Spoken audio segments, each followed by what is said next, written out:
Hello everyone, I am Christine Joy Toribio. Today, me and my partner, Miss Loninrin Makatangay, we will be discussing the steps or proper way in preparing the dining room or the restaurant area for service. So this unit covers the knowledge and skills required in the preparation of the dining room restaurant area before the start of the service operations. It involves opening duties or the dining room mise en place prior to service. This unit includes the knowledge and skills in taking reservations, preparing service stations, table setting, and setting the ambience of the food service facility. So the elements, as I have mentioned, taking table reservations, prepare service stations and equipment, set up the tables in the dining area, and then last is set the mood or ambience of the dining area. First, let us talk about the takes table reservation. In taking table reservation, the wait staff must answer promptly, clearly, and accurately the inquiries of the client. Pertinent questions are asked to complete the details of the reservations. Reservations data are recorded on forms accurately based on the establishment's standards.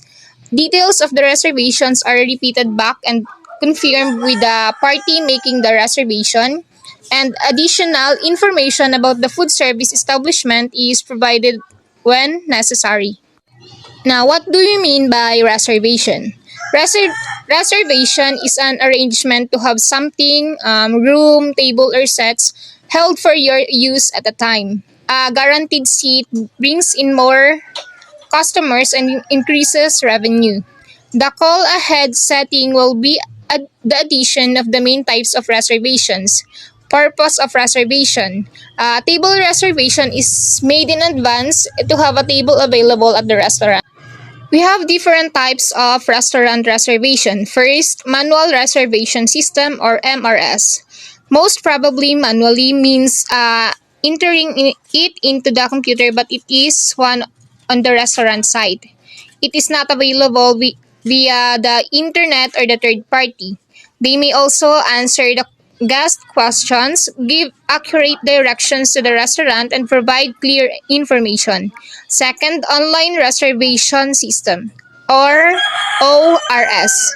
An online reservation system enables the guest to check availability and book online through the website where all the necessary information needed for a reservation is keyed in by the guest.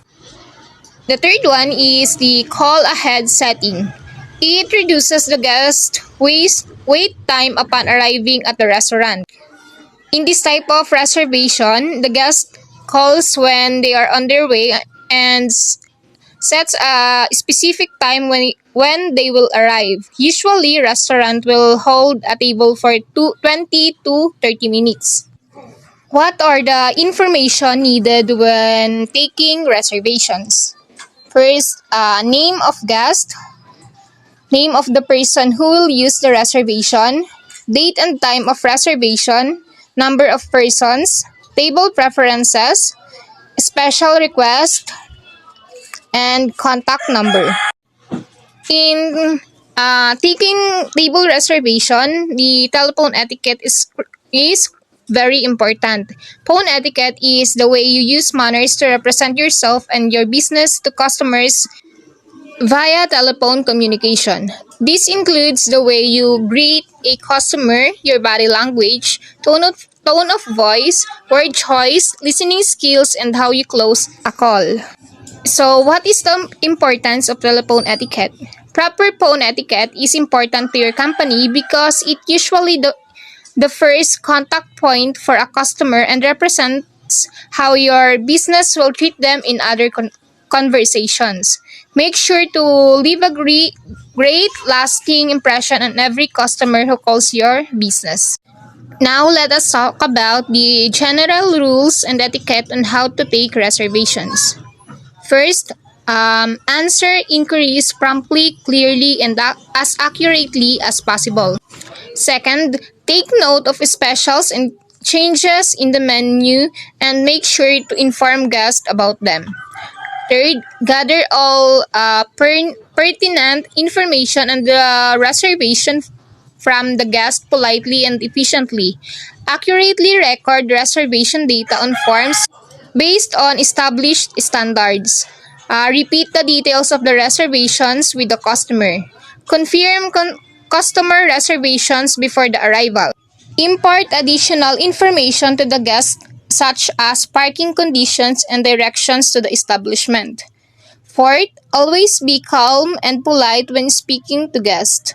Don't say you don't, whether the person is whom the caller is looking for. Tell him that you will call him back after locating him. If you can find that person, then offer the caller to receive any message on behalf of that person. If you know when the person will be available, then suggest the caller to call him. Fifth, don't share any personal contact address as long as you are not sure enough about the caller. Next, what are the things that you must do in answering telephone? First, answer telephone promptly within 3 rings. Second, make sure the caller knows your work area and your name and offer an appropriate greeting. If it is an inbound call, then just mention your department. And if it is an outbound call, then mention the name of the hotel with your identity. Third, always have a pen and paper on hand. Especially front desk personnel should always be ready to keep records. Fourth, listen carefully. Pay close attention to the details being expressed by the caller. Next, make the caller feel that they have your undivided attention. Make an occasional acknowledgement of what she says. Mention the name of the caller once established. If you ask the caller to hold on, explain why. Wait for the caller's agreement before actually putting him or her on hold. What are the don'ts in answering telephone? First, people do not want to know the reason and are given the wrong impression by such answers. Hang up without trying to close the conversation. Hang up without thanking the caller for calling. Put your least intelligent, least coherent staff in charge of the phone. Keep talking to another person while answering phone. And eating something while answering phone. Now let us move on to the preparing service stations and equipment. Stock supplies necessary for service. Clean, wipe, and place tableware and dining room equipment in their proper place. Check the cleanliness and condition of all tables, tableware, and dining room equipment. Refill condiments and sauce bottles. Wipe, clean, and dry the necks and tops of the bottles. Promote special tent cards and similar special displays.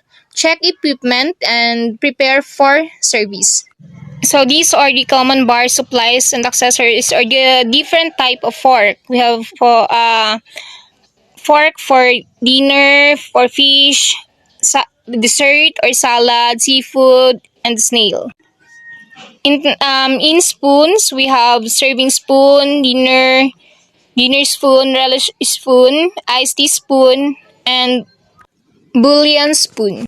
There is also cream soup spoon, teaspoon, demitasse spoon, cereal spoon, and ice cream spoon. There is also different types of knives, dinner knife, stick knife, fish, butter server, dessert knife, cheese, and pastry or pie server. In terms of hollowware, we have pitcher, coffee pot, teapot, sauce bowl, escargot tong, soup ladle, gravy ladle, sugar tong, and ice tong, silver food cover, candelabra, chafing fish, salt and pepper shaker, silver oval platers, ice cream scooper, ice scooper, and ashtray. Proper way of taking care of silverware. Wash and rinse promptly in hot water. Dry completely and quickly to retain luster. Use mild detergent. Store in tarnish-proof flannel bags. Use only for its intended purpose. Use and use a small soft brush for cleaning the crevices in ornamental silver. Common bar supplies accessories in terms of glasswares, we have white wine glass, whiskey sour glass, brandy snifter, and columns. In furniture, we have tables, which generally comes in three shapes. We have round, square, and rectangle. Some shapes are trapezoids, serpentine, and half rounds.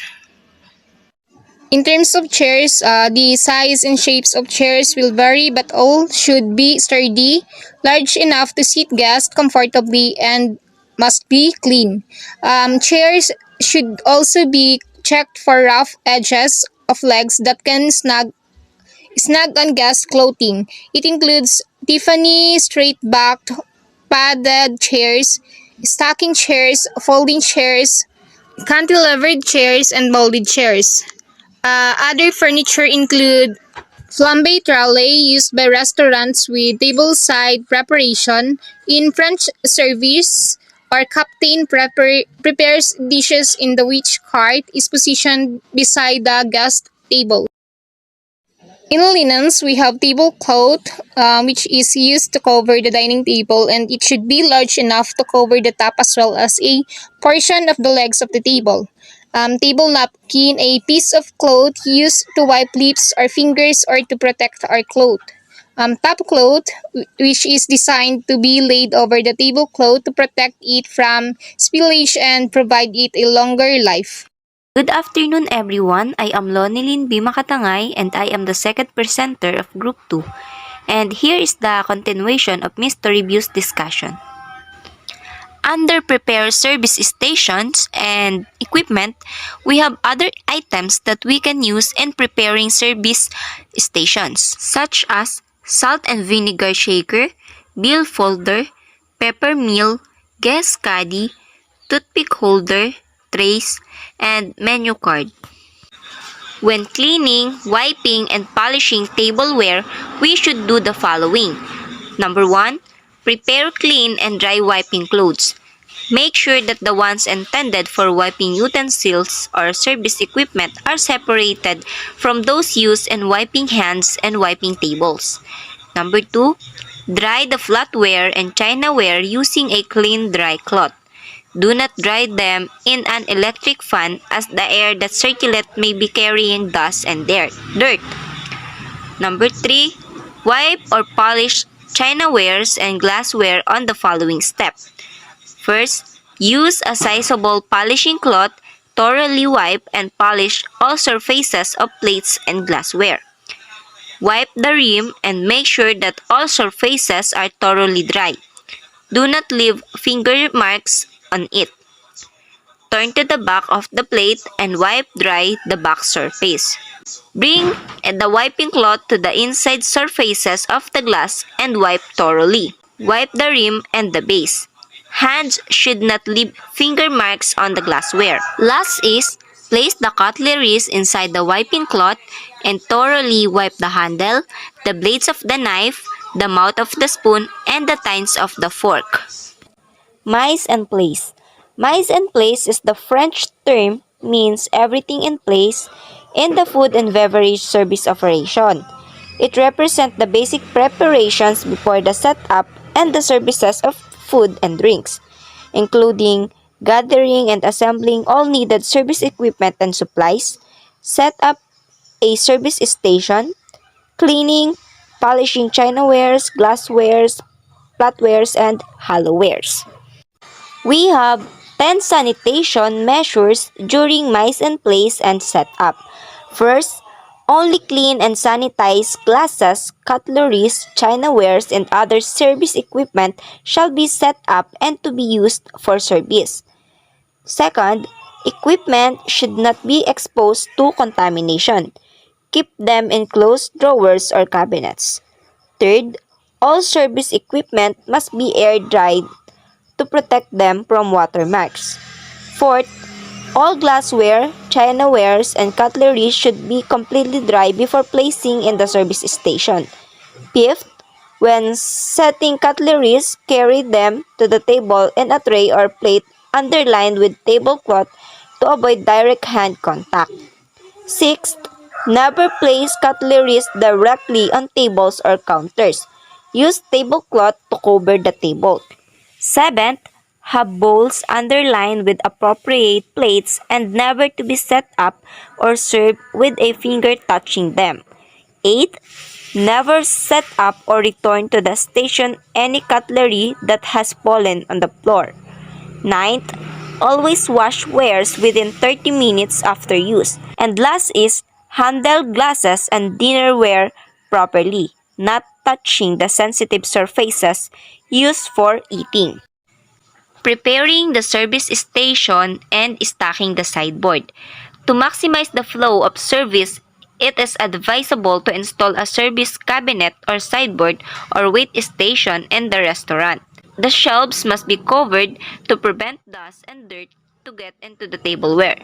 Items placed on the sideboard must be checked daily for cleanliness and condition. Each item should be clean, free of spots and smudge, and without chips or damage. Any chipware must be removed from the service station. Proper handling of service equipment. Management invests a substantial amount in supplies and equipment. Service staff is expected that the equipment is handled gently and carefully. Staff should be sanitation and safety conscious. Table utensils should be handled in the right spot. Steamed glass by the stem, footed glassware by the base, and flatware by the handle. Bowl should never be held by the rim. Use appropriate underliners. The thumb should never show on the plate. When setting up cutleries and glassware, avoid leaving finger marks by using trays or by securing them inside a cloth napkin. To prevent breakage, be conscious of the rules of equipment handling. Breakage are usually caused by the following factors. Number 1 is mechanical impact. This refers to the contact of glasses with other equipment and hard surfaces. When this happens, a small abrasion is created which will weaken the surface and probably increase the chance of breakage and chipping. Number 2, thermal shock. The result of a sudden change of temperature from cold to hot temperature or vice versa, resulting to cracks or breakage. Number 3, improper handling and misuse of equipment. Using the equipment for a purpose it was not intended for, such as using a cup to scoop ice, using knives for opening cans, and etc. 4 is inattentiveness or absent-mindedness. Accidents will often occur when service personnel are absent-minded or are inattentive in executing services, especially when they are carrying breakable equipment. And last, number 5, environmental factors. A greasy or wet slippery floor, broken tiles, and blind doors may cause breakage to tablewares. So what is tent cards? Tent cards is also known as table tents. It is a triangular table displays. They are folded in a way that is readable from both sides of the displays. Its primary purpose is to show the menu or the specialty of the day. They can also be used to advertise products and services or promote discounts. Hostesses use them on the dining table as place cards. They may be color coordinated for the event and may contain design or photos. Table tents may also be engraved by a printer or made on a color copier. They may be embellished with ribbon, glitters, silk flower beads, or pearls. Now let's move on to setting up the tables in the dining area. In setting up the tables in the dining area, we have the following principle of preparing covers that we must follow, such as each table cover needs a space of 24 to 30 inches wide. Crockery and cutlery must be placed 2 inches away from the edge of the table. Knives are placed on the right of the dinner plate, whereas forks are placed on the left. Butter knife is placed on the side plate. The cutting edge of the knives must be towards the plate. Table napkins must be neatly folded and placed on the side plate. Utensils are placed in the order of use, from the outside in. And lastly, only set the table with the utensils you will use. Principles in putting tablecloth. The tablecloth is a decorative accessory that unifies the component of the table setting. Practical equipment that insulate the table and lower the noise level in the room. Tablecloth provide more elbow room than placemat and conserve space at a crowded table. We have the following tablecloth design element. The first one is dominance. It refers to the prevailing design element. The right tablecloth accent the dominant color, pattern, and texture of the dinnerware and room decor. Number 2, visual weight relates to the proportion of the room. Number 3, large rooms. In large room, to keep the table setting from looking lost, a tablecloth woven with big, compactly arranged pattern conveys visual weight. Lastly, number 4, small rooms. In a small room, lightness is suggested by a tablecloth woven with an airy pattern. After discussing the tablecloth design element, let's move on to color. A color is a design tool that changes the mood of the table setting without changing the tableware. We have two types of dining, formal dining and informal dining. In formal dining, the colors of formal dinings are white, ivory, and ecru. Although pastel tablecloths sometimes appear on formal tables, but the ground color of the dinnerware and the tablecloth are not always the same. When one is ivory and the other is pure white, use them together. But for continuity, match the color of the napkins to the tablecloth. The color of informal dining are all shades, from bright to deep to contrasting from metallic to pastel to white. Texture. The texture of the tablecloth should relate to the finish of the tableware and also to the dining occasion. The texture of the formal dining area are smooth porcelain, crystal, and silver finish appropriate for the tablecloth woven with a satin sheen. The texture of informal dining range from smooth to coarse. Smooth weaves are compatible with the fine surfaces, such as porcelain, bone china, ironstone, semi-porcelain, silver, and stainless steel. Next is patterns. The patterns of tablecloth range from large to small, bold to subtle, each design appropriate for a particular occasion. The patterns of formal dining are small and subtle, motifs that do not detract from the profusion of tableware. For informal dining, in a dining room decorated with eye-catching wallpaper and boldly patterned upholstered pieces, a solid covered tablecloth can be used to accent the decor. But in a room decorated with painted walls or walls papered with a subtle design and chairs upholstered with a small scaled pattern, a tablecloth woven with a simple design underscore the setting. Preparation for laying tablecloth. Make sure you have your mise en place ready. Make sure tablecloth has the following: correct size, correct color according to the restaurant's theme, no stain, no tears or hole, and no unsightly wrinkles. Next, make sure the tablecloth are perfectly ironed and make sure the required quantity of tablecloth is available. Laying the tablecloth. Number 1, make sure the table is well positioned and standing steady. Number 2, pull the chairs away so that you can freely walk around the table. 3, unfold the tablecloth from the center of the table out of the edge. 4, make sure the four corners of the tablecloth are of equal distance from the floor on each side of the table and that the center fold or facing up is exactly in the middle of the table. Number 5, The right side of the correct sides of the tablecloth should be always up and centered on the table. 6. Make sure that the edges of the tablecloth do not hang so low that guests get tangled up in it when sitting or getting up. 7. Straighten the tablecloth if necessary with quick moves, but make sure your hands are clean. 8. Put on the overlayer or runner and make sure the edges hang even. An overlayer protects the tablecloth from stain. As it is much smaller than the tablecloth, it is more efficient for cleaning. 9.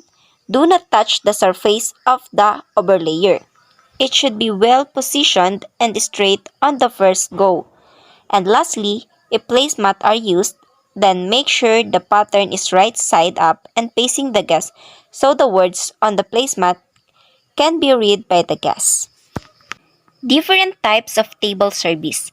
Table service refers to the varied ways in which food is presented and served at the table and the object utilized at the table such as dishes, glasses, plates, silverware, and table linens.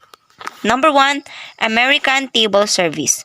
This is the most commonly used service and it is characterized by the food being prepared and plated in the kitchen and brought to the table by the serving staff.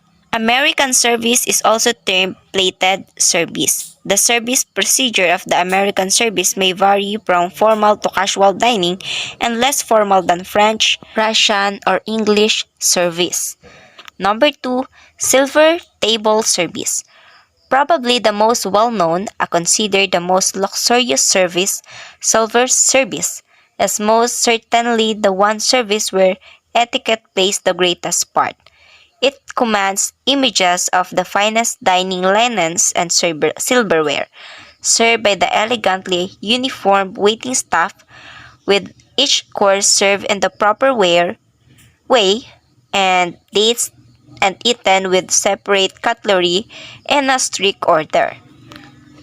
With silver service, your food is served for you at the table individually from a large platter or dish using a fork and a spoon, which require a lot of practice by the server. There are many different rules which need to be strictly followed, including guests are served in a clockwise direction, starting with either the guest of honor or the host.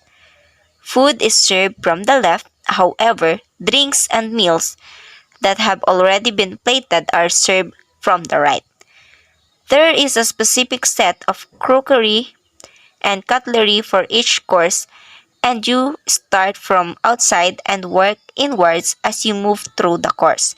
And lastly, at the end of each course, crockery is cleared by the server from the right-hand side. Number 3. French table service. French table service has two types of presenting food to guests. Originally, French service involved all the foods being placed on the table at once with guests helping themselves and passing the dishes around the guests, very much as we do when eating at home with family. This style is often referred to as the family style service. In a more formal style of French service, a server presents a dish of food individually to each guest and the guest helps themselves onto their plate. Sometimes the food will be pre-cooked in the kitchen and finished off the table in front of the guest. There are, however, rules that needed to be followed, including guests are served from the left, plates are cleaned from the right, and female guests are always served first. Number 4 is Russian table service. Russian service originally came from the French food and beverage service, so it is quite similar to French service in many aspects, including the table setting, as it is formal and stylish and guests receive great attention and personalized service. It is also known as service a la rose and platter service. In Russian service, servers place all the food items on silver platters attractively when all food preparation is done in the kitchen and present the platter to guests for approval. And serve the food from the left side. Only dishing and presentation are made on the table. Setting table for Russian dining. Number 1, place the service plate or dinner plate 1 inch from the edge of the table. Place enough plates for each guest. After the plates are on the table, move the plates to the left or right so that there is an equal distance between each plate. Number 2, place the soup bowl on the service plate. If there is a soup plate with a soup bowl, the plate goes under the soup bowl on the service plate. 3. Lay the salad fork next to the plate on the left side, 1 inch from the plate and 1 inch from the table edge. Next to the salad fork, place the dinner fork. And next to the dinner fork, place the fish fork. Each fork should have a 1 inch space in between. Forks should be even at the bottom. Number 4, place the napkin 1 inch away from the fish fork on the left side. The bottom should be even with the bottom of the forks. 5. Place the service knife 1 inch from the serving plate on the right side. Next to the dinner knife, place the fish knife 1 inch away and 1 inch from the fish knife. And place the soup spoon. Silverware should be even with the edge of the plate and 1 inch from the table edge. 6. Place the dessert spoon and cake fork at the top of the service plate directly in the center of the plate, but 1 inch from the plate. 7. Set the bread and butter plate with the butter knife lying across the plate 1 inch above the fork on the left side of the service plate. The right side of the plate should be in line with the left side of the salad fork. Lastly, number 8, place the wine and water glasses next. The water glasses are 2 inches up from the service knife. On the right, 1 inch from the water glass, place the white wine glass. Place the red wine glass to the right of the white wine glass 1 inch away. Setting table for American dining. Number 1, place a clean tablecloth extended at least 12 inches over the edge of the table. 2. Provide a salt and pepper shaker for every 2 guests. Use 1 set per table of 4 and for parties over 6. 1 set can be used for every 3 guests. Number 3. Service plate is placed a 1/4 inch from the table's edge on each guest. 4. Place 1 dinner fork and 1 salad fork to the left of the service plate. 5. Place a dinner knife to the right of the service plate and beside it is the teaspoon. If the soup is being served, place the soup spoon to the right beside the teaspoon. 6. Place the bread and butter plate at least 1 inch above the fork or 1 inch beside the salad fork, and the bread and butter knife is placed on the plate. Number 7, the dessert spoon is placed 1/4 inch away from the service plate and place the dessert fork on top of the spoon. Number 8, place the water goblet over the dinner knife and the wine glass at an angle alongside. Lastly, number 9, place the folded napkin either on the center of the service plate or inside the glass. Setting a buffet table. This setup is required for catering to large group of people. Buffet table setting can be done in numerous ways depending upon the size and shape of the place, the menu, and the number of guests. Number 1, the food items are placed in a sequence from the lightest to the heaviest, starters to dessert, or coolest to warmest. 2. Cutlery is placed on the guest tables. 3. Glasses, cups, and saucers are placed on the separate table to avoid congestion. 4. Table decoration pieces are placed such that they do not interfere with the food items. Number 5, plates are stacked not more than 15 plates per stack. And lastly, number 6, paper napkins are placed between plates. General table setting checklist. Do not include any more than 3 utensils on either side of the dinner plate at a time, except when an oyster or seafood fork is being used in addition to the other 3 forks. Dessert spoon and forks are brought in on the dessert plate just before dessert is served. Everything should be geometrically spaced with every item at equal distances and all the utensils balanced. Make sure there is ample room between place settings. Before your guests are seated, the butter should be waiting on butter plates and glasses filled with water and the wine ready to be served. And lastly, place knives with blades facing the plates. Set up the tables in the dining area. Elements of setting the ambience of the dining area. The dining room is the place where food that has been carefully prepared is to be served. At a particular restaurant, care must be taken to prepare and organize the dining room in such a way that guests can be provided with efficient service. Best food may lose its appeal if it is served poorly. On the other hand, good service sometimes makes up for lack of food. The mood of or ambience of a restaurant includes everything from lighting, the arrangement of tables, chairs, and other dining room furniture to ensure the comfort. Lighting. Light is important in a dining area, whether it is day or night. This is to provide a dramatic impression and atmosphere inside the restaurant. Lights differ in their effects on the environment.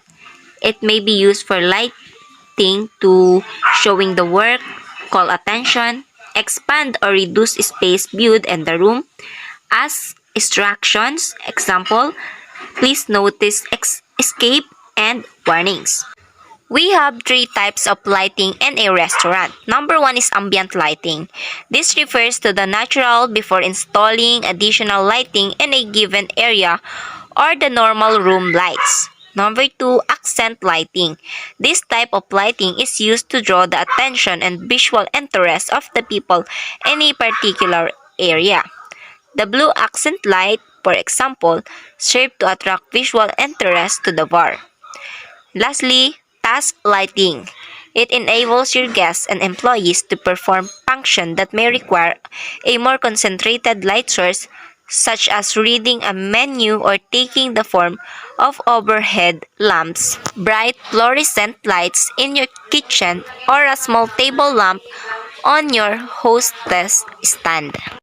Arrangement. Tables should be set to take advantage of the dining room's views, which are subject to space limitations. Ensure the guests can easily move inside the restaurant as well as the food attendant. Nowadays, the arrangement of chairs and tables should be far enough to not to invade the customer's privacy during their conversation. Also, to maintain social distancing for safety purposes. 3 is music. Music will affect the mood of the restaurant. A positive of your restaurant will be created an ambient sound and customers will have the best dining experience. It might be distracting or not even heard if it is not loud enough. But if it is too noisy, the guests can't hear themselves in normal conversation. That doesn't work either. Kind of music that restaurant play. Restaurant with an ethnic edge might be leaning toward a genre that plays off that theme. Fine dining establishment often use classical music, but light jazz may also be appropriate. The decorating decisions should all be based on this chosen concept. Decorations provide a positive impression on the customers, especially upon their arrival. For example, live plants, and fresh flower make a major contribution to the overall presentation and encourage a room to feel the mood. And after a long discussion, it is now the end of our presentation. Here are our references, and I hope you learned something, and thank you so much for listening.